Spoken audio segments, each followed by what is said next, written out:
I'm Jeremy Wade.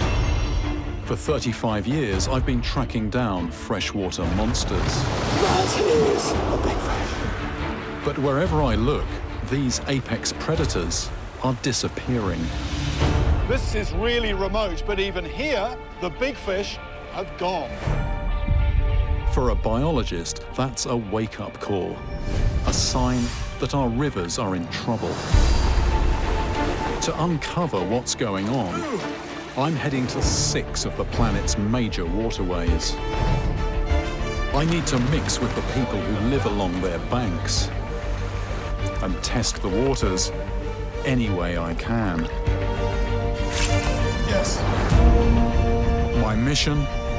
To find out if these mighty rivers really are past the point of no return.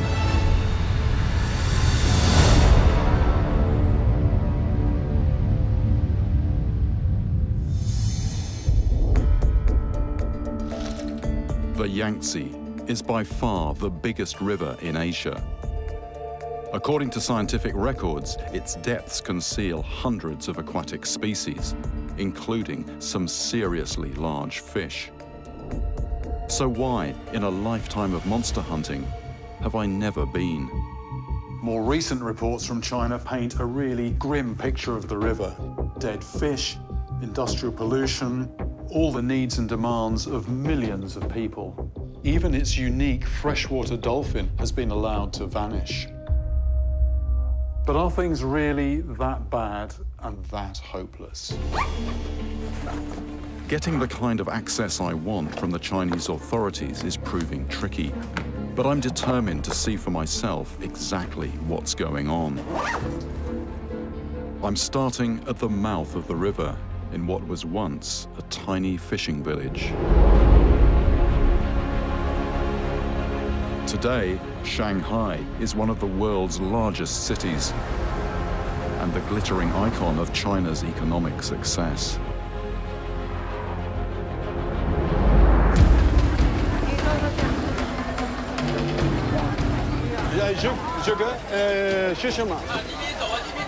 I'm having a slight communications problem. He turned to me and it sounded like he was saying go away or something, I don't know.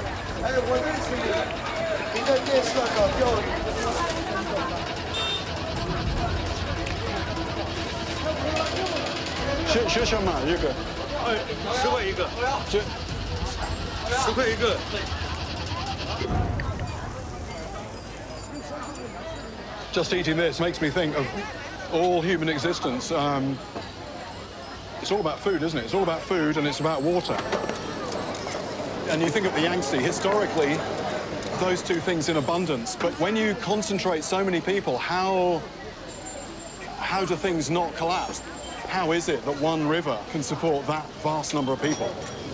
The sheer numbers are just mind-boggling. I believe it's something like 1 in 20 of humanity are in the catchment of the Yangtze. For millennia, most of China's protein has come from fish. But I wonder how many are actually coming out of the Yangtze today. With Tian, a translator, at my side, I'm heading to one of Shanghai's wholesale fish markets.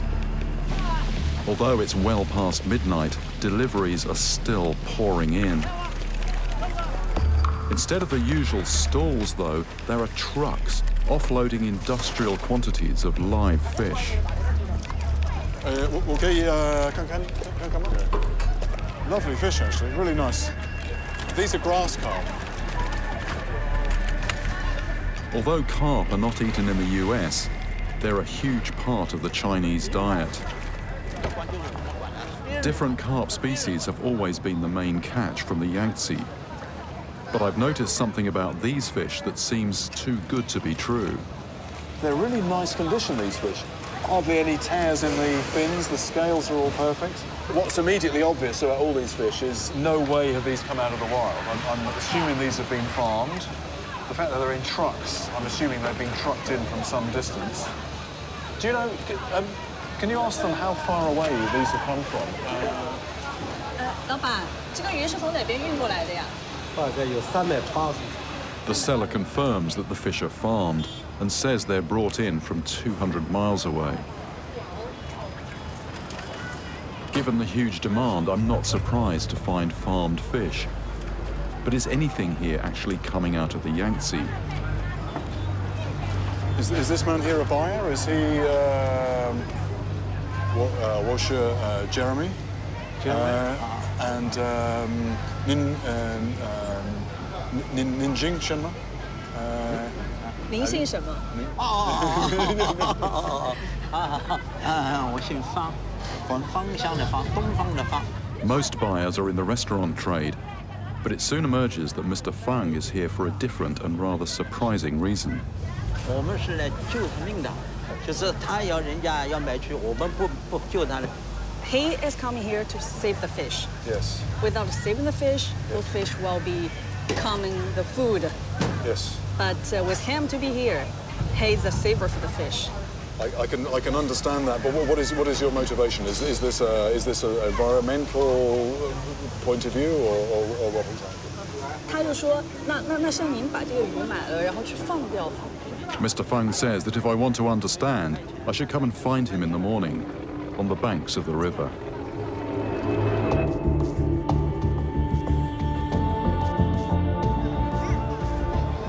The next day, I learned that Mr. Fang has purchased an entire truckload of carp, and for reasons that aren't yet clear, he intends to set them free. Fish are being offloaded from the trucks down into the crates, and then the people pick those up, and then off they go to the river. It's all a bit confusing. I'm feeling like a fish out of water myself. People always say to me, when you catch fish, you throw them back, don't you? I go, no, I don't throw them back. I put them back very gently. I try and hold them in the water. These ones are sort of getting dropped from a fairly substantial height. Why are you putting the fish in the river today? 您好，您过来今天过来放生，有没有什么特别的原因或者是理由啊？相信佛教呀，就是自然佛放生。听老法师说，放生就是放自己的命。法师推行一个终身平等嘛。我们 Buddhists believe that freeing captive animals brings you merit or good karma.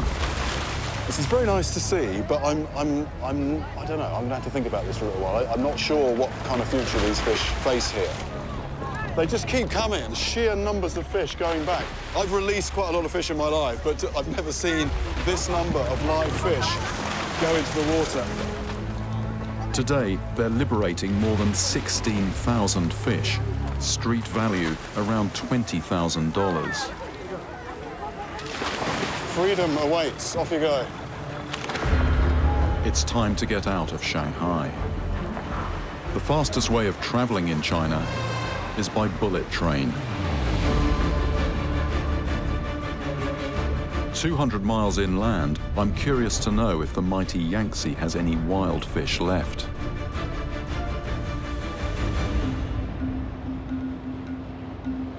I'd never heard of Wuhu before I came here, but it's bigger than Chicago. Down on the waterfront, some fishermen are using a very basic method. The line is simply tied to the rod tip. There's no reel. Without a translator, I do my best to find out what's biting. These tiny sharp bellies are actually fully grown. Big river, but small fish. Yeah, right. 这个全劲也不得活了， Up to you. 哎，不得活了， Yeah. 全劲不得活，钓上来就不得活了。 Oh, right. There we go. Quite a lot of work to get those. It's quite a good catch in terms of numbers, but what does that tell me about the river here? Lots of fishing pressure. Oh, okay.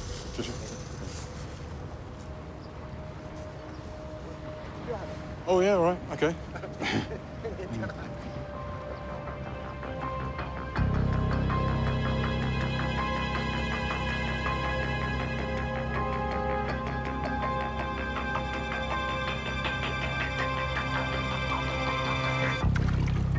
Ah, yeah. Oh, look at this, look at this. I've got two. Two at once. Well, actually a very significant day today for me. I can now say that I've caught a fish out of the Yangtze. as long as nobody asked how big it was.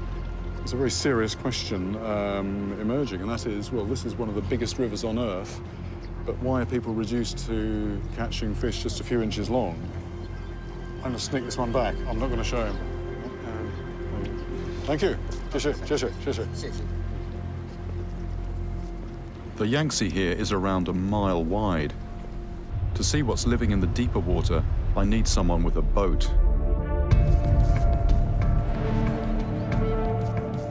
A few miles out of town, I find a small community of commercial fishermen. What we got here is like it's a floating village, but you wouldn't know it was here. It's hidden from the river. You could drive past on a boat. You wouldn't see any of this. The fishermen here on the Yangtze live with their families on their boats for most of the year. 早上好，我可以上来吗？可以。谢谢。So is fishing a good job? Is that a good life or not so good? 可是这里做惯了的工作，他反正必须要做。可是叫我们不识字，可是必须要打鱼。So how is the fishing right now? How is that? 现在条件好了，现在条件我们就现在国家是禁渔。 That was something about this. So it's banned. 我们就捕一个月捕。The fishermen tell me that to protect fish numbers, commercial fishing is banned for 4 months of the year. Is the ban helping the fishing in the rest of the year? 后来觉得这个禁渔是以后，我们打的这个鱼的这个收入产量确实是好，几年下来这个产量确实是好。 I'm surprised and encouraged to hear that they appreciate the need for regulation. But I have to keep in mind that what they say could be influenced by the presence of our camera. I stop asking questions.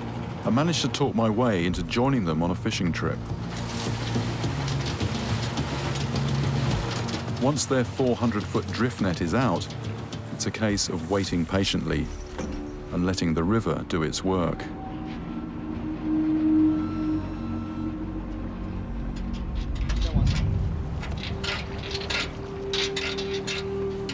Oh, we've got a stick. I catch lots of sticks. Plastic bag. It's a bit of a workout, this. Good for your arms, not quite so good for your back. We haven't got it all in yet, but I'm thinking this is pretty slim pickings, considering. Look at this, look at this, look at this, look at this.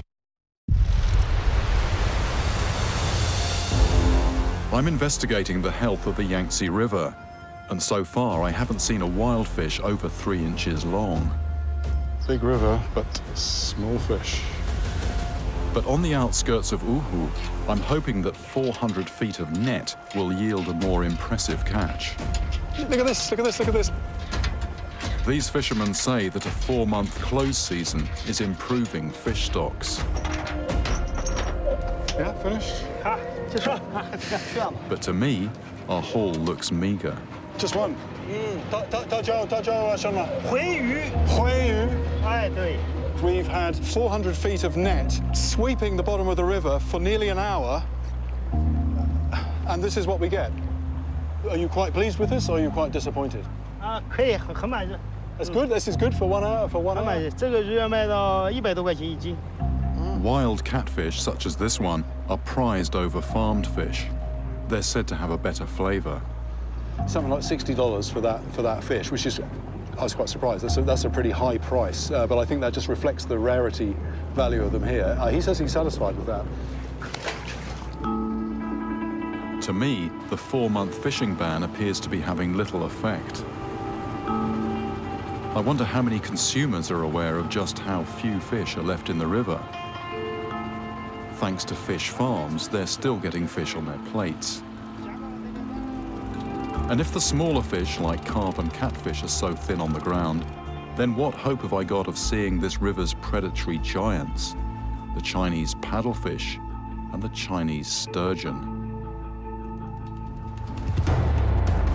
I'm continuing upriver to Wuhan, one of China's fastest growing cities.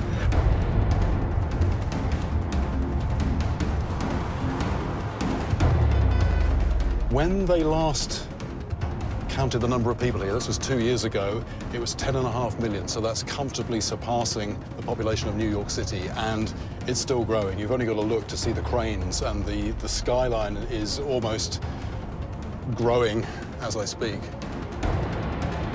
What effect has this rapid population growth and industrialization had on the health of the Yangtze? I'm here to meet an environmentalist who's dragging the Yangtze's dirty secrets into the open.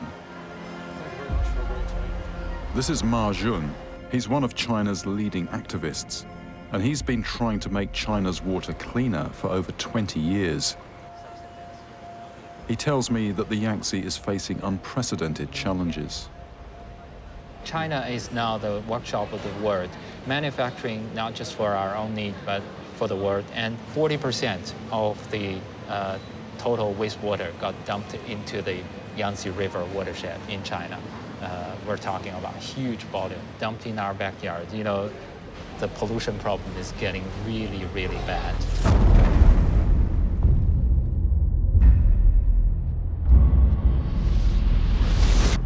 Ma Jun tells me that to fight back, he's tapping into China's growing obsession with social media. This is our app, which is called the Map app. So everyone can take a picture, and our user can upload directly into the platform. And this is the very first time for this to happen in China.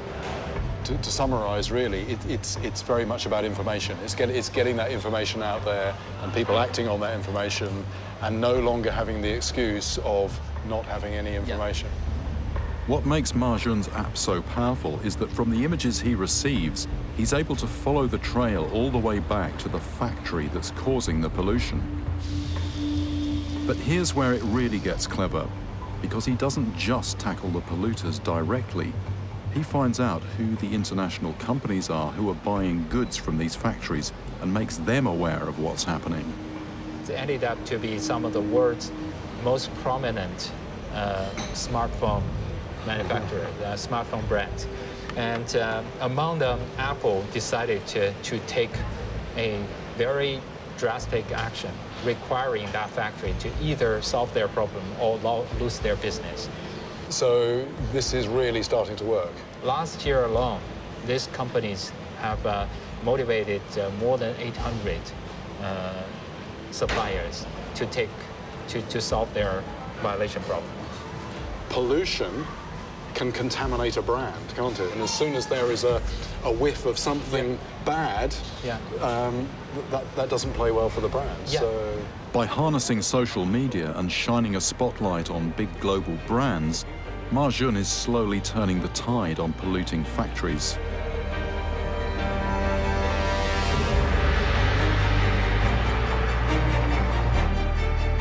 But as I continue upriver, I can see that it's not just overfishing and factories that are the problem. I don't think I've ever seen this amount of shipping on a river, certainly this far up a river. I've been to the Amazon lots of times. There are big boats go a long way up the Amazon, but in nothing like these numbers, nothing like it.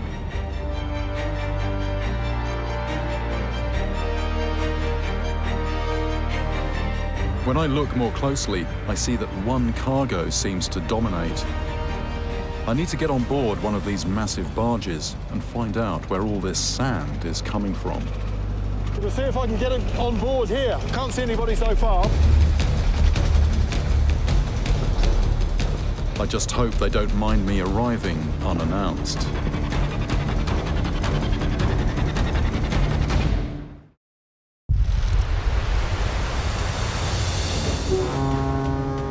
China's once pristine Yangtze River is now an industrial superhighway. And almost every passing ship is piled high with sand. We'll see if I can get it on board here. Can't see anybody so far, but...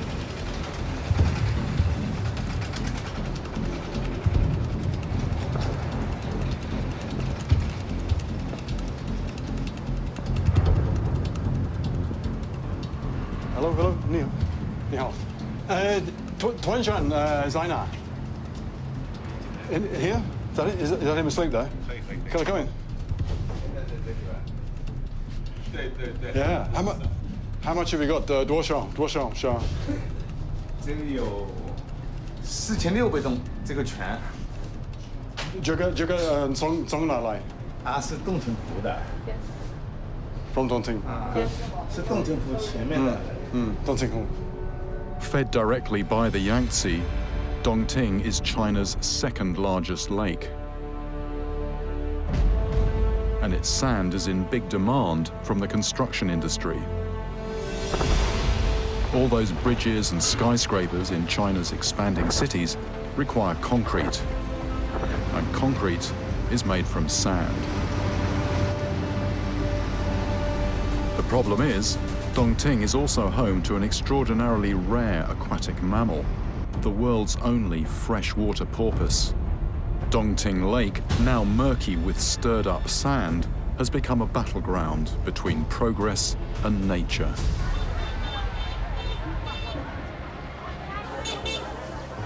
This is the town of Yueyang. This is right on the banks of Dongting Lake. I'm on my way to meet this guy called He Daming, and he is this sort of self-styled, self-proclaimed protector of the finless porpoises.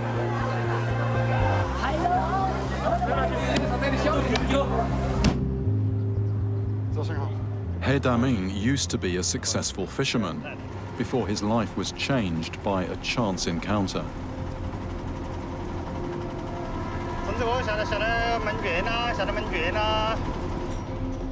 那时候是2003年的6月份，我发现了一堆江豚模子，它的下面有一个大江豚，大江豚在顶着这个小江豚，江豚是靠会呼吸的嘛，妈妈顶出水面它就会憋死。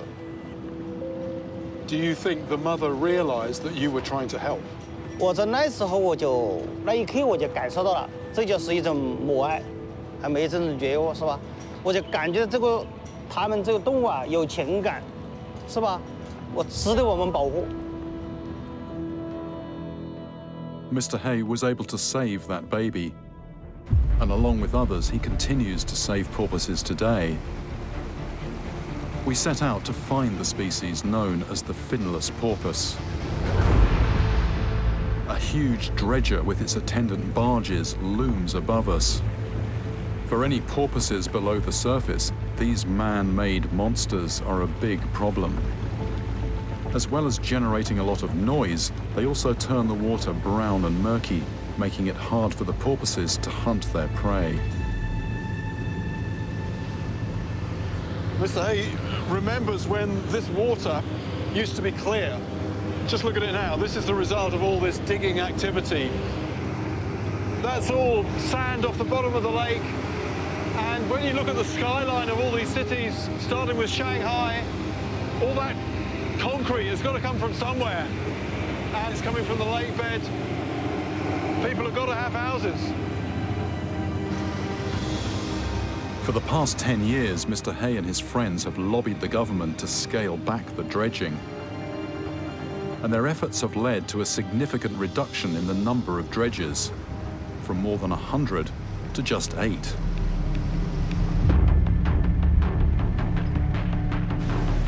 I'm hoping we can find one of the few pods of freshwater porpoises left on the Yangtze.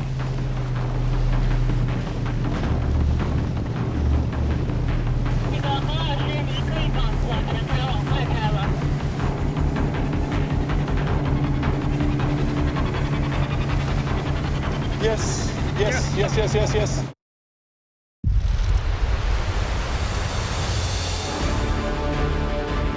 I'm on Dongting Lake in China, a vast body of water fed by the Yangtze River, where I'm hoping to catch a glimpse of the world's only species of freshwater porpoise. Yes. Yeah, that was one. That was a splash. I think he's actually almost corralling them. He's almost trying to keep them in this space here. Yeah, oh, yes, here we go. One here. And no, I think there might be two. There's two. This is the only porpoise found in fresh water anywhere in the world, so this is an incredibly rare sighting.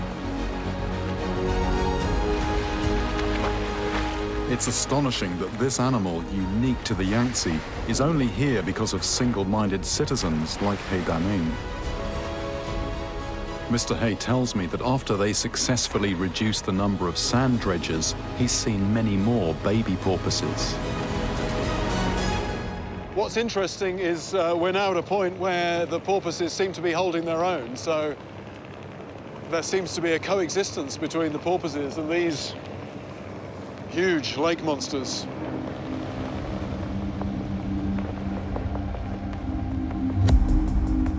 Thanks to the efforts of Mr. He and others, the finless porpoise now has a future.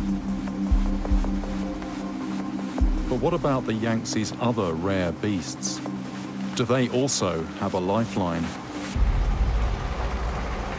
As I travel, I just can't help but wonder what it must be like for all the non-human life below the surface, particularly the Chinese sturgeon and the Chinese paddlefish. These two giant predators have patrolled the Yangtze for tens of millions of years, all the way from the river's mouth to their spawning grounds in the mountainous upper reaches. But today, the numbers of both these migratory giants are critically low. And in the case of the bizarre Chinese paddlefish, it may already be extinct. Scientists have blamed the disappearance of the paddlefish on many things, including overfishing and pollution. But more than anything, perhaps, their fate is being sealed by huge construction projects like this. It's the largest concrete structure on Earth, better known as the Three Gorges Dam. Construction began in 1994, and it took 17 years to complete. Access is tightly controlled by the Chinese government. Very few people are allowed on the top, but I've obtained permission to meet with one of the dam's engineers.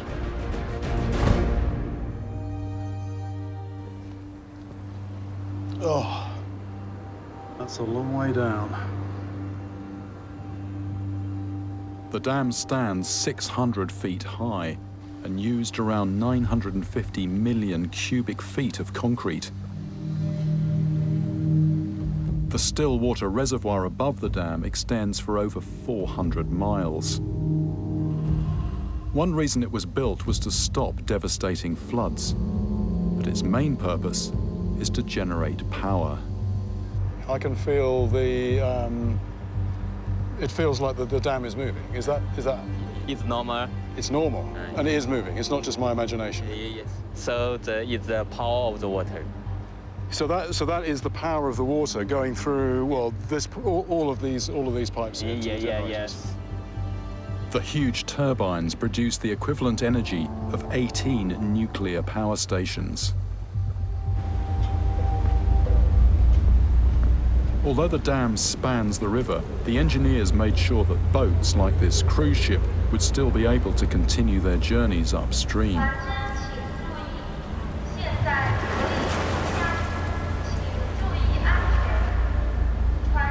Like everything else here, the mechanism that allows this is on a monumental scale. So this is not a lock. This is an elevator. This boat just drove in here. The wall went up, enclosing a volume of water, and this is being taken right to the top of the dam, where it will continue its journey. Amazing. Just the sheer weight of boat and water, and what human ingenuity can achieve. I wonder, though, what effect this huge dam is having on the river's two biggest fish, which for millions of years migrated to the upper Yangtze to lay their eggs.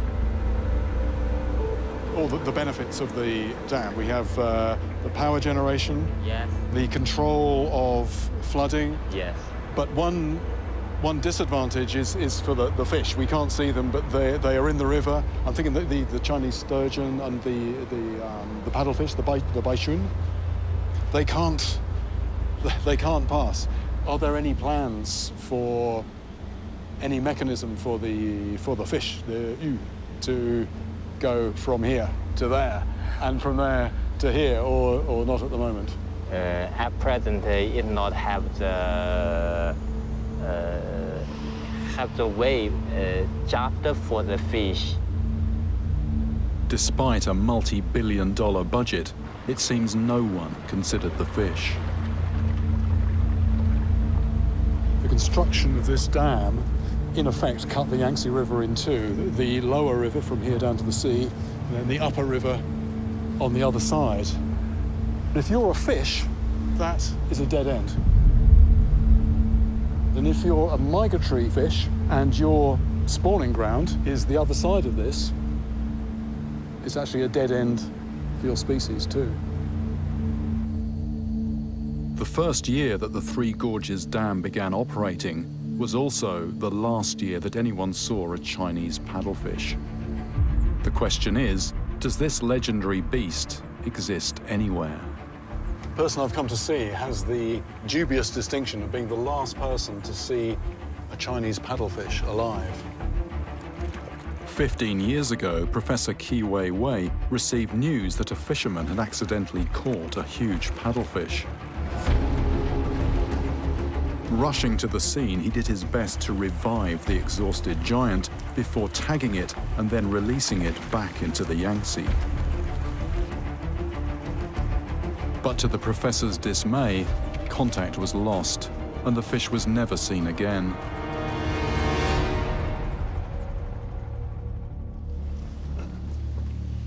Not far from the dam, at a government fish research center, Professor Wei takes me to a very plain-looking building. Where do we go in? Up here? Where he reveals something extraordinary. This is really strange.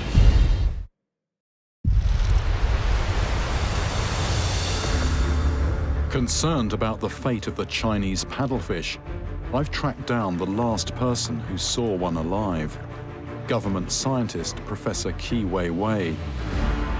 At the research center where he works, this is really strange. He shows me something akin to a holy relic. Not a model. This is a real fish. This very rare 13-foot specimen died over 40 years ago. It takes a leap of imagination to bring it back to life. In life, the color is totally different. This nose is just like glass. You can see inside. Oh, so it's semi-transparent? Yeah. So beautiful. It is treasure. Treasure. You believe there are still some in the river somewhere? I hope. Fully hope. Hope. Yeah. Professor Wei seems haunted by a fish he last saw alive over 15 years ago. It must hurt him that the techniques used to preserve this one have completely destroyed its DNA. Because without this genetic blueprint, even the most futuristic science won't bring it back. This is a predator. You found fish inside the stomach? Yeah. Big fish, not small fish, big fish. Predator. We may have lost the Chinese paddlefish, but for the other prehistoric giant in this room, there is still hope. Chinese sturgeon can grow to a length of 16 feet and bulk up to half a ton. Oh! This one looks about 10 feet long. At the research center, Professor Wei tells me they've managed to breed millions of young hatchlings, and they currently hold around 50 mature adults. They need a crane and a sling to get it out of the water. This is just checking the health of the animal. You've got a very large animal here. So we've got a hose irrigating it all the time, keeping well-oxygenated water flowing over the gills. And now ultrasound. So this is the body cavity. This is a bit like a NASCAR pit stop. In the river, the sturgeon's migration route is currently blocked. That's about 7 or 8 foot around. Very solid animal. But in case this problem is ever solved, then captive-bred fish like these could be crucial for re-establishing the species in the wild. I've got 158 kilos, taking away the weight of the sling. Just under 300 pounds, that fish.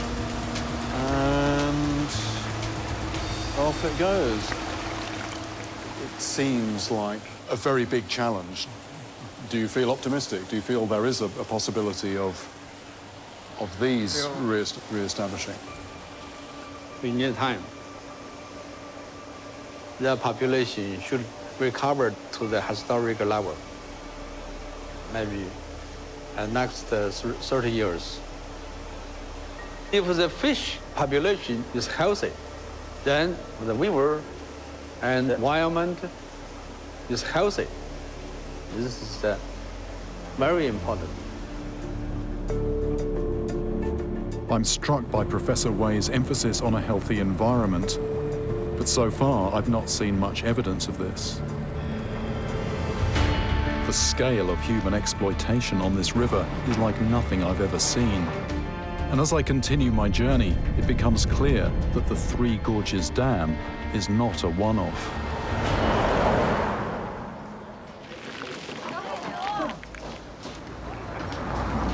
Moving upriver from the Three Gorges Dam, the reservoir, the still water, backs up right to the city of Chongqing. However, upstream from there, it's not really a natural river. There's more dams.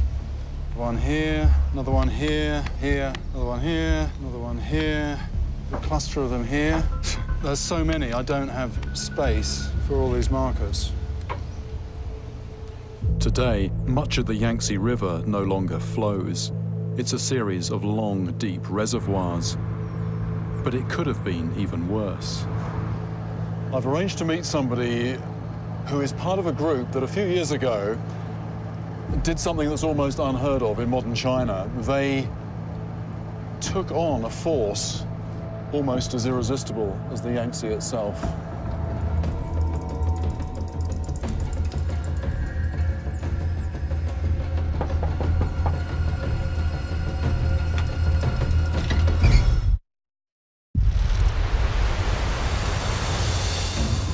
I'm on the upper reaches of the Yangtze River in China, on a stretch that's free from dams.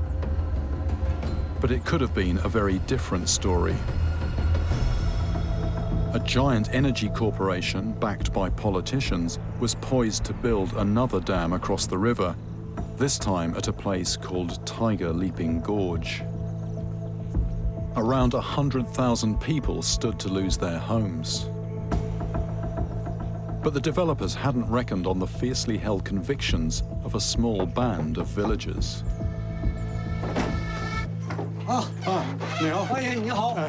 Determined to stop the dam, Mr. Yao and his neighbors kidnapped 5 of the corporation's engineers. In response, the army mounted a siege. How many days were you keeping the engineers? 3 天. 3 days? Weren't you afraid that this was going to end very badly for you? 但是事情到了那个份上，没有退的余地了。真理在老百姓的手里，他们那边完全是无理的。保护自然，保护这个家园，保护这个大自然，保护环境，这是天经地义的事。你破坏环境， During the night, government agents freed the kidnapped engineers. What the authorities announced the following morning, however, was unprecedented. 就解决问题了，就是说，这个把老百姓大多数不同意，我们就不建了，这样发了一个通告，然后呢就平息了。那个时候要是不抗争的话， 现在我们可能就是移民啊，难民了。 The victory achieved by these villagers continues to inspire others, not just in China, but across the world. 再一个，这个江河、这个大海、这个天，不是哪一个人的私有财产。空气、天、江河、大海是全世界的，整个地球的所有人，我们都应该保护它。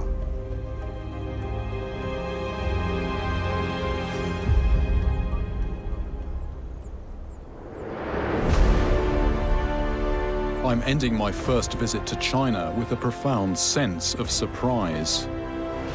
Surprise at how rapidly the Yangtze has lost its wildlife. Big river, small fish. And at how little is left. Just one. Just one. But surprise too at the way people are prepared to stand up for wild animals. You believe there are still some in the river somewhere? I hope. For clean water. We have to take action now. And for a free-flowing river. China can indeed seem monolithic. But I've found that it has many faces. And that things aren't always as simple as they look. Some very confused fish here. It would be very easy to pronounce this river dead. And maybe just as easy to be wrong.